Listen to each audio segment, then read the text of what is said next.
Hello, everyone, and welcome back to Grandstand Sports Data. Week one is in the books, and now it's time to roll into week two. We've got fresh model projections, proven systems, and bankroll strategies lined up to help you spot value and stay disciplined. So, whether you're a new bettor trying to learn the ropes or a seasoned sharp looking for an extra edge, this is where we put the numbers to work for you. So, let's break down week two and see where the smart money could be hiding. Okay, so when we talk about a benchmark model, think of it like the S&P 500 for all my finance folks out there. So you're not just trying to beat the market out here. You're not just trying to underperform it neither. You're just trying to set a baseline that's completely unbiased. So all the model does is take the stats that historically correlate with spreads, money lines, or totals, run simulations, and then spit out what those results would look like over time. And here's what the benchmark model will look like in the last 5 years. So against the spread, it's basically a losing prop. It's 438 wins, 468 losses, and it's down close to 70 units, which is about a negative 7.7% return. That's going to tell us flat out that there's no value here. And if you're blindly just following the model on the spreads, you're basically losing long term. So let's move to the money lines. And the win rate is solid at about 62.4%. But the key detail is in the break even number. At that percentage, your line has to be about minus 165 or better to find profit. And if your laying price is bigger than that, you're giving back your edge. So while the model by itself isn't pricing money or printing money, sorry, knowing the break even point gives you a target. So it tells you when you're getting value versus when you're just paying juice. Now, here's where it gets interesting, and that's with the totals. So the model has gone about 504.24, which is plus 30 units and about a 3.3% return. So that's real edge there, especially considering it's spread across almost every game. Now, totals aren't really my wheelhouse, but I know some of you out there love playing overs and unders. If there's interest, I can put together a slide each week showing what the model projects, whether it's over or under, and the best number to shop for. So the takeaway here is no edge on spreads, conditional edge on money lines if you find the right number, and then a significant edge on totals if you're willing to play that market.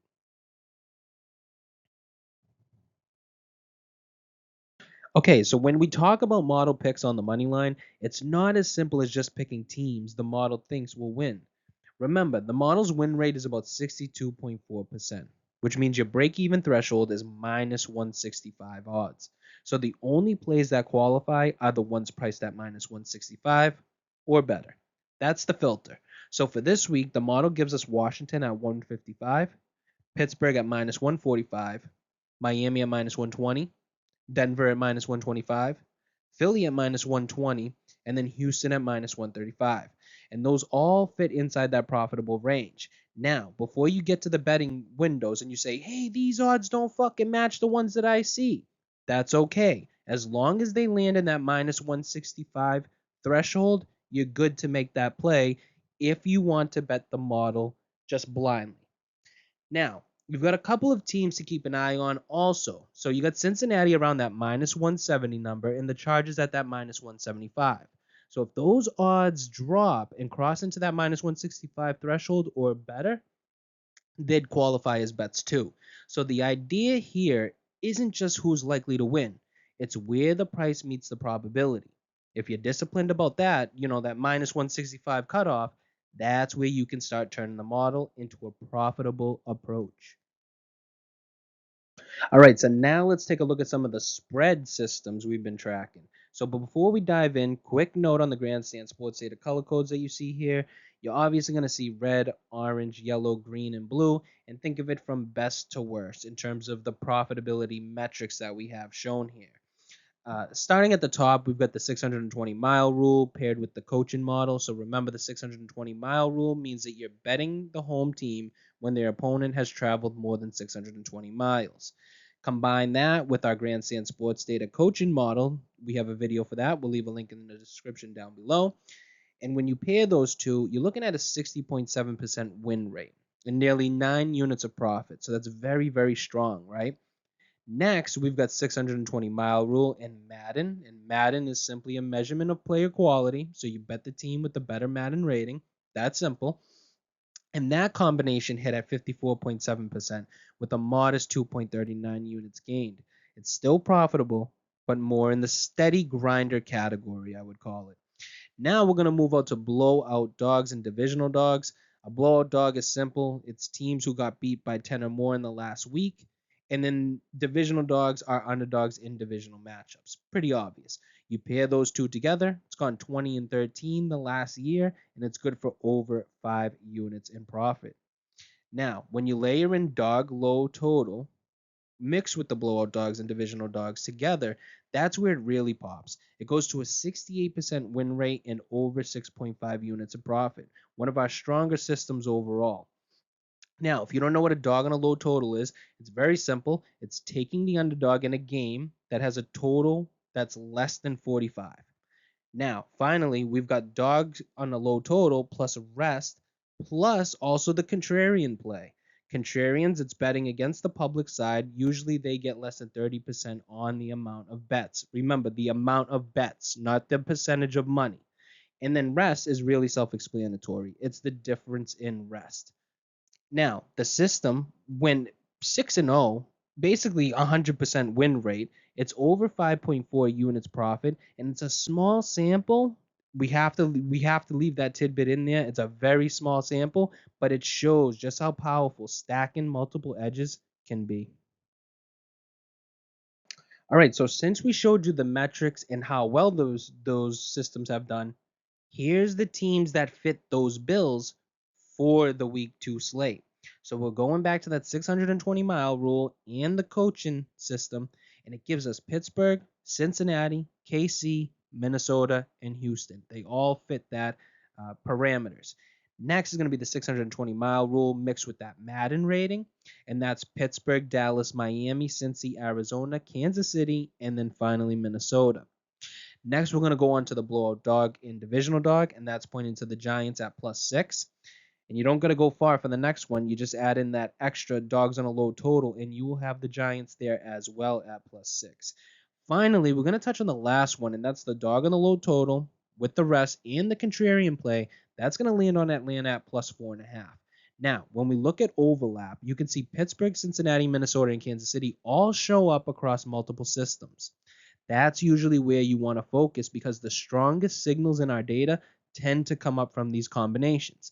And if you remember from the performance slide, the 620-mile rule and coach system has been one of the very best long term. So those plays in particular deserve attention. Here's where it gets a little tricky though.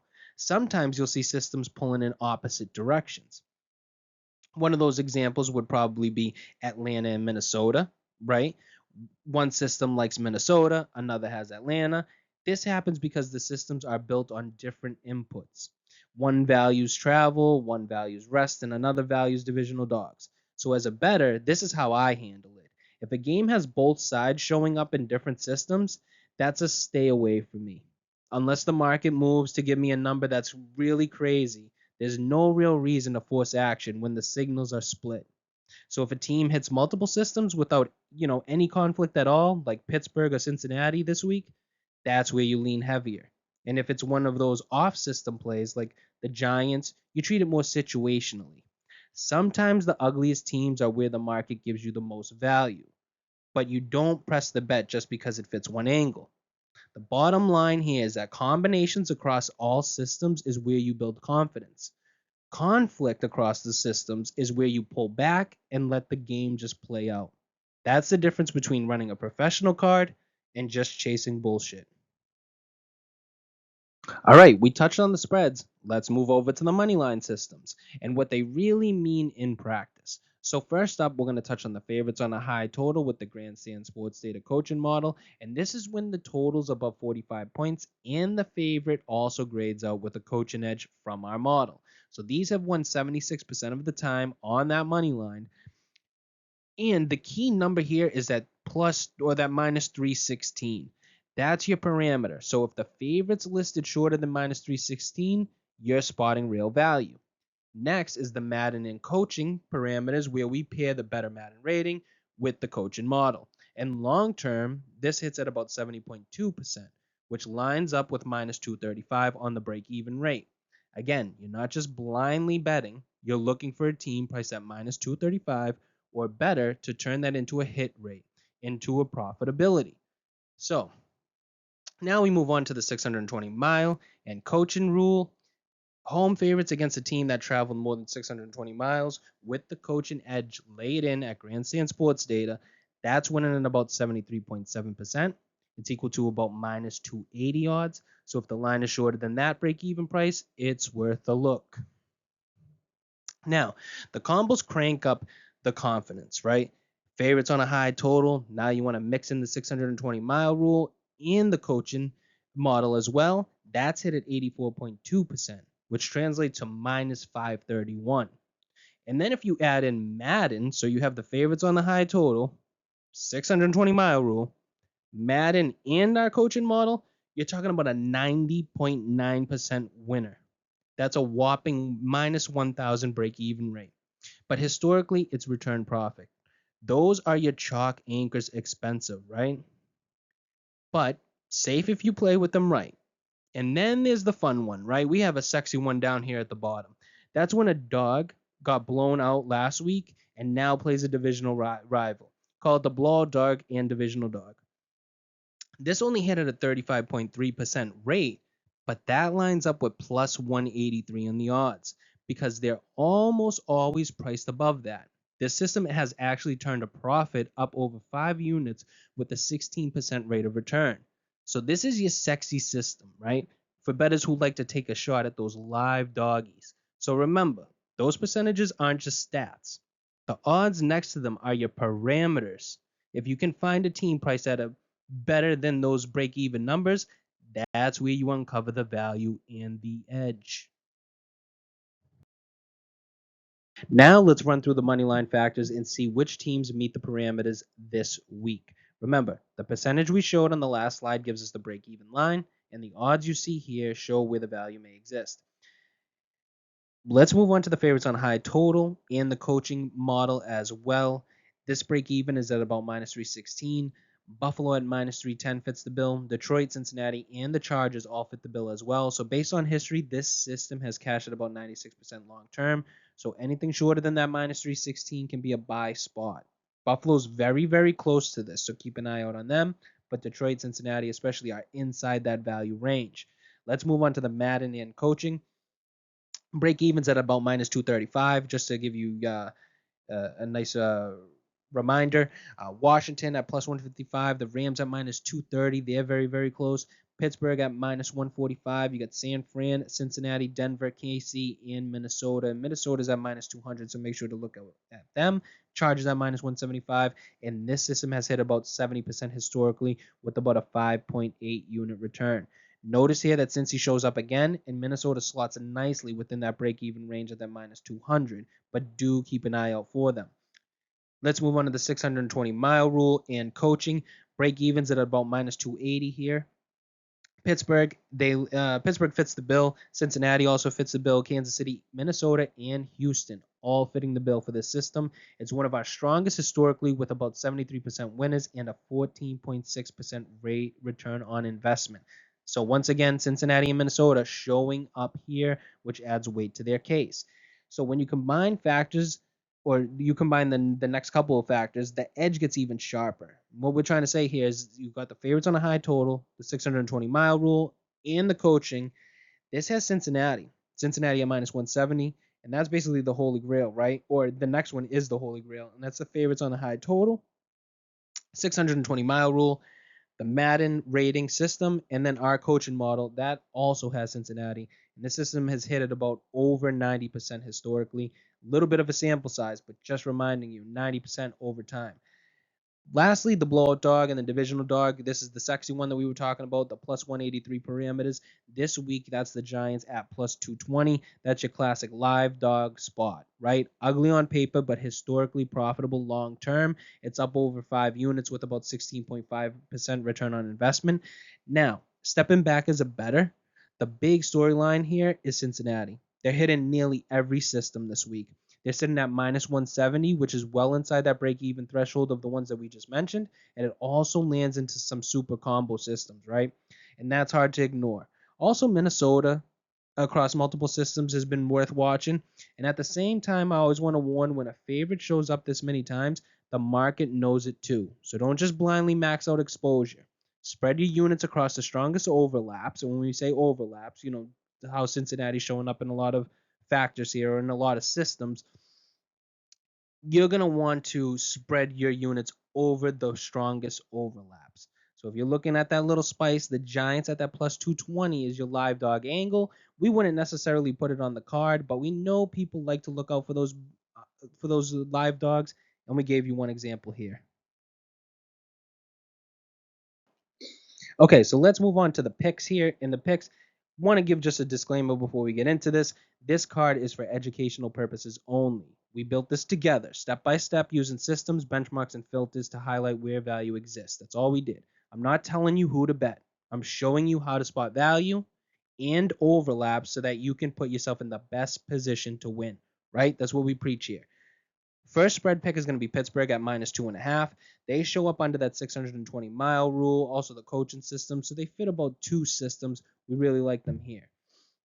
Moving on to Cincinnati, they popped up in a couple systems as well. I'm just reminding you, not all systems, because that's on the other side. They only popped up on a few spread systems, not as many on the money line, which we will cover. Kansas City at plus 1.5, they did show up on multiple spread systems, so that plus 1.5 is not too bad. And then you got Houston to round it out. They also hit on a few systems as well, or I think two to be precise. If we move on to the money line picks, we're counting all the systems, but we're also counting the first slide, which was the benchmark model. We want to include that too because it was based on money lines. So we want to get that factored in as well. So we got the Washington Commanders at plus 155. They showed huge interest in some of the systems. I want to say it was about two systems that they fit the bill in.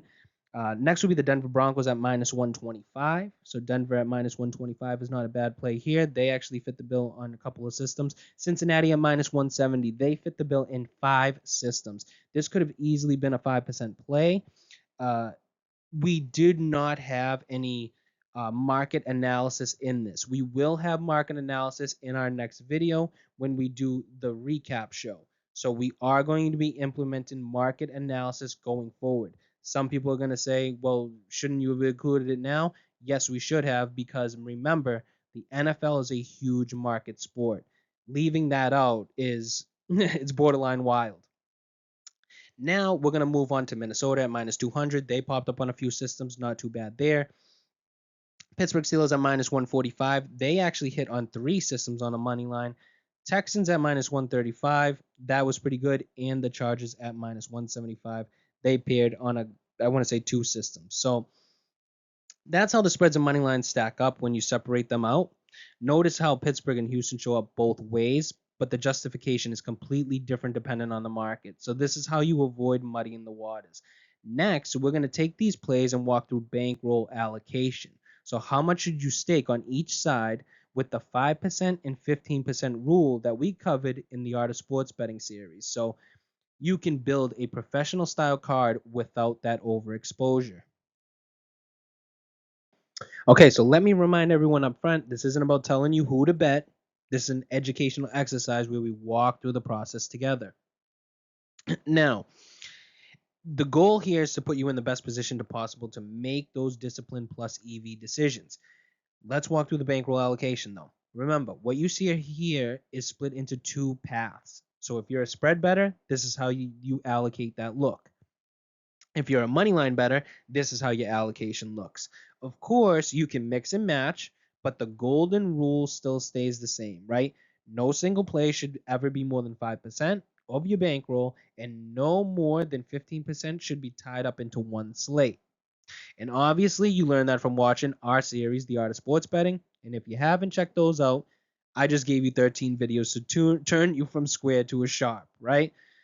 Let's move on to the picks now. Spread picks.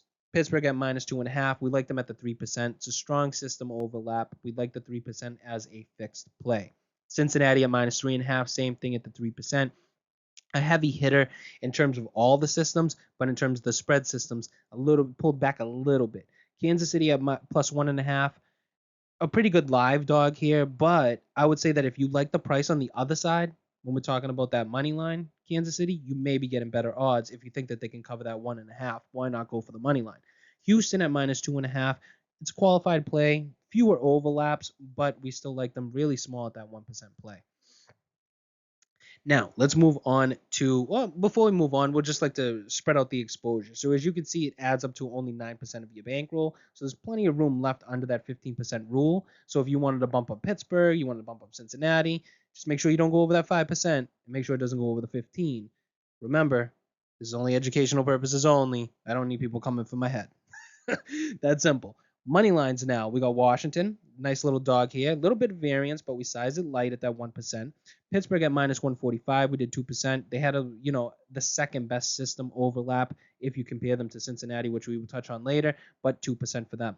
Denver at 1%. We like them. A little bit of overlap. Still worth a little bit of a play there.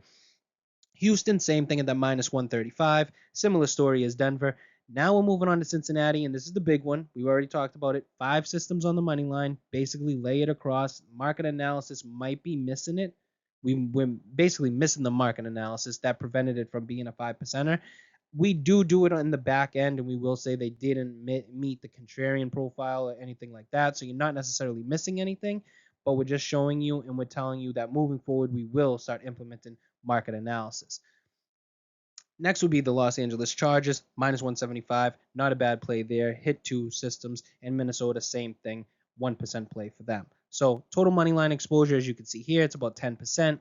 Well under that 15% cap. If you wanted to add a little bit extra cheddar on that Cincinnati and Pittsburgh, maybe make it 4% for Cincinnati, Pittsburgh 3% of your bankroll. I won't kill you for that one. Doesn't look too bad. The systems all played out the right way for both of those teams. The big takeaway here, though, is that this isn't about spraying the board or going all in. It's about educating yourself to spot value, size plays appropriately, and then put yourself in the best position to win. And remember, for a 5% allocation, it's got to be the perfect storm. Strong systems, odd thresholds, market signals, they all have to line up. So we'll start layering that market analysis in week 2 so we can show you exactly how those, rare 5%ers start to take shape. And when I say week 2, I'm talking about the recap video. This is the preview. Okay, and that's going to wrap up the NFL Week 2 bet and preview. Remember, this isn't about telling you who to bet. It's about walking through the systems, the numbers, and the bankroll discipline to help put you in the best position to win. So if you got value out of this breakdown, do us a favor. Subscribe so you don't miss a Week 2 recap and then the Week 3 preview. Also like the video. It really helps push this out to more bettors like yourself. And drop a comment down below and let us know which systems you're tracking or if there's a matchup you want us to spotlight next week. Thank you guys for watching. And we'll see you in the next one.